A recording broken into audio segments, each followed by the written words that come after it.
Guilt is a heavy rucksack, and after the night in the empty house, it was becoming impossible to carry. To escape the prying eyes of their wives and the suffocating routine of their Manila lives, they organized a veterans hiking trip. It was the perfect excuse, two old soldiers going back to the mountains to honor their fallen comrades. Their families packed them extra water and warm jackets, completely unaware that this wasn't a pilgrimage of duty, but a desperate search for freedom.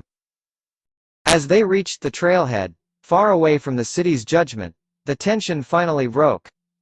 For the first time in 25 years, they didn't have to watch their backs.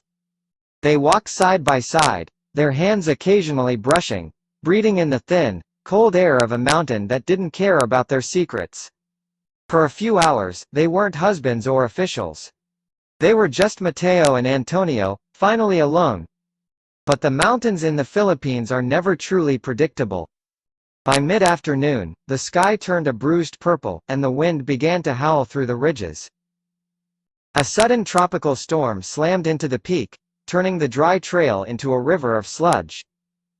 They were scrambling for cover when the ground beneath them gave way. A massive mudslide roared down the slope with the sound of a freight train.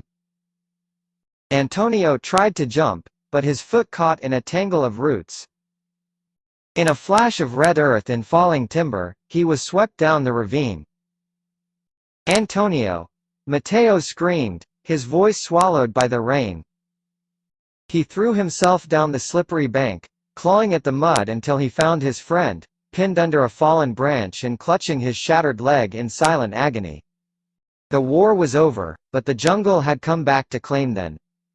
The descent was a slow, punishing struggle.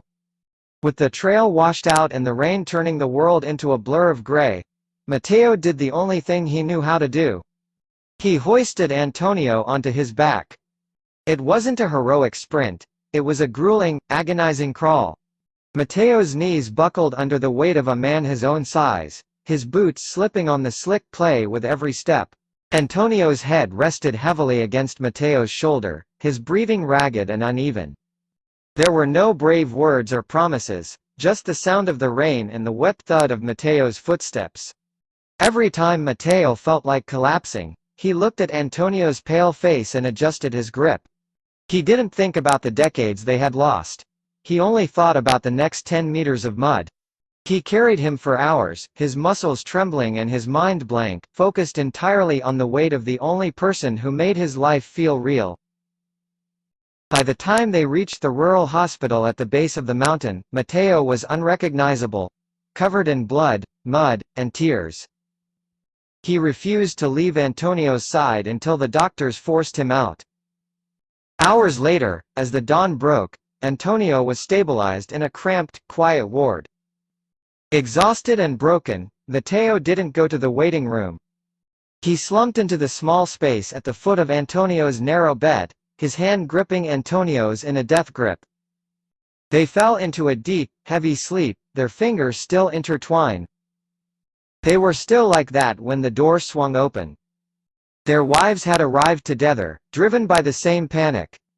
They didn't see two best friends recovering from a hike. They saw two men holding on to each other, as if the rest of the world had ceased to exist.